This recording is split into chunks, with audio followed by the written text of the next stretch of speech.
Live from 2 News.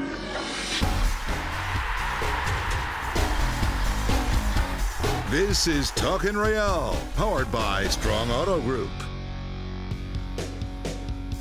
Good evening and welcome to another edition of Talkin Real here on Talkin Sports. I'm David James, along with Brian Dunseth and Dunny.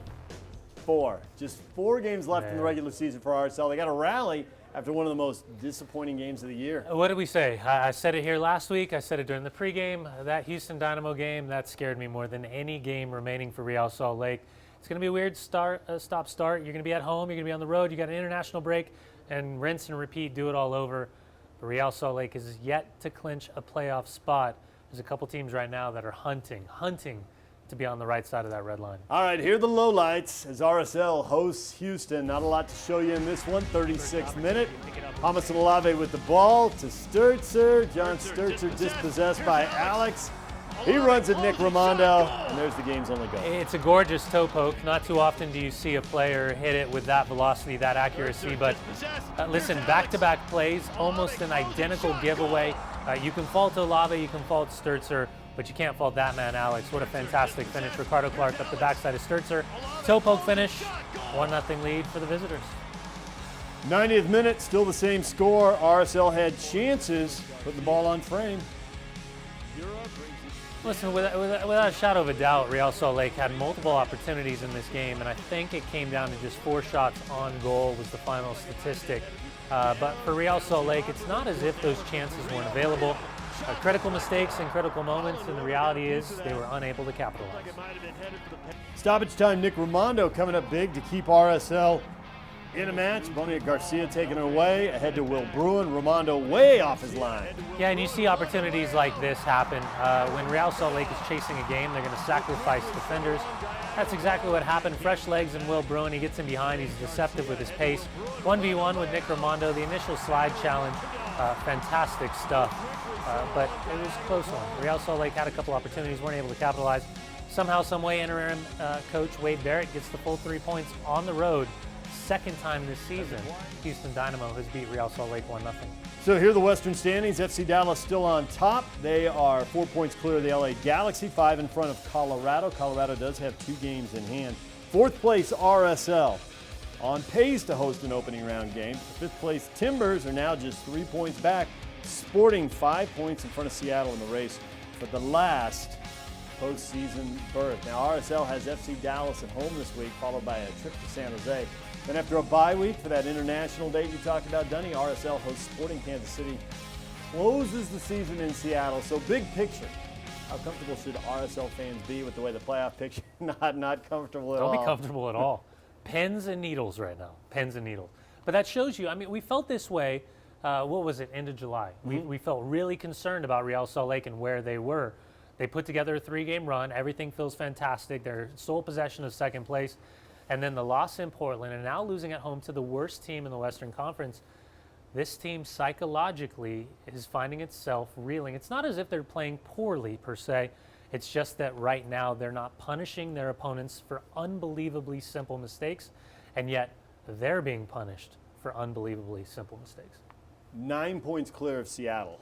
Now Seattle they've been coming on. Yeah. You think Seattle could catch them? I mean, are you uncomfortable about playoff positioning or actually getting in? I would say more about playoff positioning. It's not for me as much as I'm concerned about Seattle. I think that might be too much to overcome. I think the reality, though, for Real Salt Lake right now is, okay, do you want to host a home match or do you want to be in that knockout run? Do you want to play that midweek game and then all bets be off? Remember last year, Toronto FC was celebrating the fact that they made the playoffs. They went to that knockout round game. They went to Montreal and they got slaughtered. So does it really matter if you make the playoffs if you're out in that first knockout round? No, it really doesn't. You're still at home.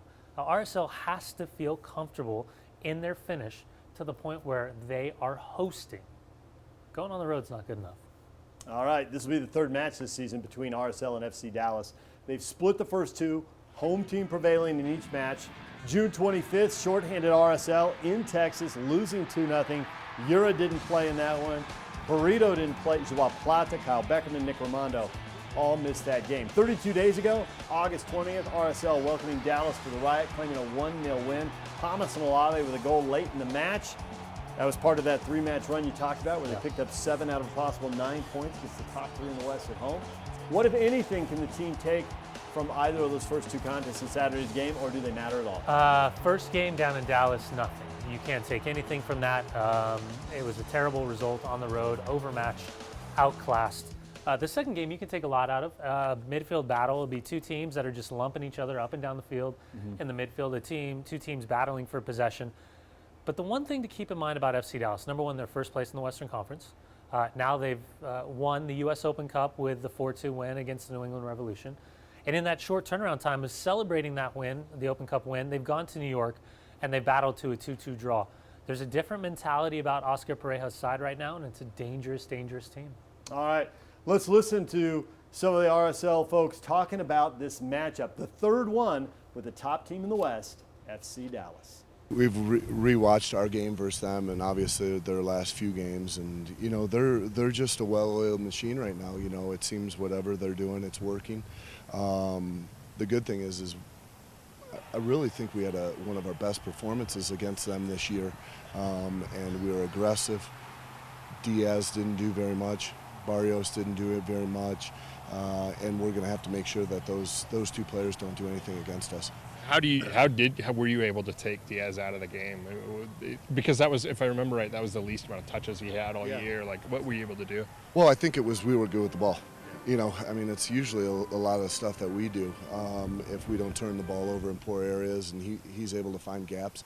But we made him drift wide to find the ball, and we were in good shapes for the counterattack. So there's a lot to take from our pass game, but listen, they're going to watch our game as well and look where they can improve. So we're going to do the same. Always got to be careful about getting into too many of the specifics. Yeah. As coaching the team, you're prepping and the whole bit, but you don't have to worry about specifics. You want to go to the big board and show us a couple players to watch for. Well, when you're talking about FC Dallas and where they're dangerous, it's really in the transition. Their speed of play is fantastic. You talk about the long balls, Maynard Figueroa, the big switch against the Houston Dynamo, and you see the run of Michael Barrios in behind and really stretching that back line. One of the problems that Real Salt Lake has had a lot of difficulty with is the center back pairing of Olave and Justin Glad. When to step, when to stay. And what we've seen is speed has stretched them at times and made them incredibly uncomfortable. But in the run of play also, when you're talking about Barrios, you also have a couple different options, whether it's Maxi Urruti, whether it's Tesho Akindele. This is a team that has a front where you're looking at incredible physicality, incredible size, incredible strength. And that's where a guy like Michael Barrios can continue to pick out his spots. I think he's been fantastic since the departure of Fabian Castillo. But Maxi Urruti, since coming from the Portland Timbers, has proven to be a different dynamic. His work ethic off the ball is very Dom Dwyer-like, but he's also incredibly agile. He's mobile in the box. He creates something out of nothing, as seen by a ball coming off the post, which seems relatively easy to deal with. So when you're talking about what they look like on paper, for me, Hedges alongside Walker Zimmerman has been very, very good. But most importantly, Carlos Grueso and Kellen Acosta, those two players were in the top 10 for the 24 under 24 by Major League Soccer. Javier Morales is our playmaker. Mauro Diaz is their playmaker. He can find anything, any pass, any type of movement that you're looking for is going to go through the number 10. For Real Salt Lake, I know that Joao Plata and Yuramov Sisian haven't seen a lot of training. I think they'll be there. I think Javi comes back in.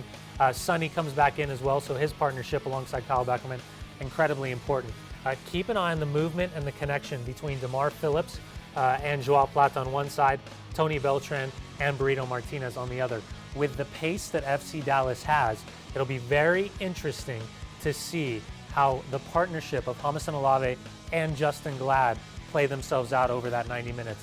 One of the biggest issues that Real Salt Lake has had, DJ, is when both outside backs get forward, that has been prime real estate for opponents at Rio Tinto Stadium to look to expose, look to spread out Olave and Justin Glad. All right, remember to watch RSL as they host FC Dallas Saturday night here on KMYU. Our coverage starts at 7 o'clock. First kick is at about 7:30. He's back. Landon Donovan. 2 matches, 23 minutes into his comeback. And who's already found the back of the net, Denny? Yeah, it took him 3 minutes on the road at Sporting Kansas City. You talk about an impact sub, and this is exactly what I was saying a week ago, even 2 weeks ago. There's no reason to have any concern about what Landon Donovan can do or can't do based on fitness. the reality is Landon Donovan changes the perspective of the attack. He's tried, he's trusted, he sees the game much differently than any other player on the field or as a substitute coming off the bench for LA Galaxy. And this movement right here, just right place, right time, far post, side foot finish, less preferred left foot, that's exactly what Landon can do. It's frightening. It's such a fantastic addition to the LA Galaxy, and Bruce has figured out a way to do it again. A couple of important scores from last weekend. Fifth place Portland inching within 3 points of RSL with a win over the Philadelphia Union, and Donovan's goal in the 76th minute. Not only announcing he's back, but earning the Galaxy a point at Sporting. They trailed 2-1 when he got that goal. Yeah. Got him a point on the road. Yeah, and you look at the results this past weekend, everything with the exception of the Portland Timbers result set RSL up for a gigantic leap in the standings. That's why I think it's so painful to lose to the Western Conference basement cellar dwellers in the Houston Dynamo. Key games to watch this week.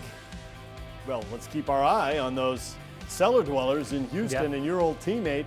Portland is at Houston. Maybe the Dynamo can do RSL a favor a week after doing them dirty. Yep, they're just going to play spoiler. Wade Barrett was pretty happy after the match. He'll continue to cause havoc. Portland Timbers have not won on the road all season long. Vancouver has been a disaster recently. They're in a tailspin of epic proportion. Can Colorado go into Vancouver, cause some havoc, pick up even more points? That's a 5 p.m. game, so it will be over when RSL starts. We'll be able to update the standings and see the impact of that one. All right, remember to follow us on social media. Dunny's on Twitter and Instagram at Brian Dunseth, and on Facebook at Brian Dunseth1. I'm on Twitter and Facebook at David DJ James. Remember to join us Saturday night, 7 o'clock for the pregame, 7:30 for first kick as RSL hosts FC Dallas right here on KMYU. And right now, how about we check in on the National Football League?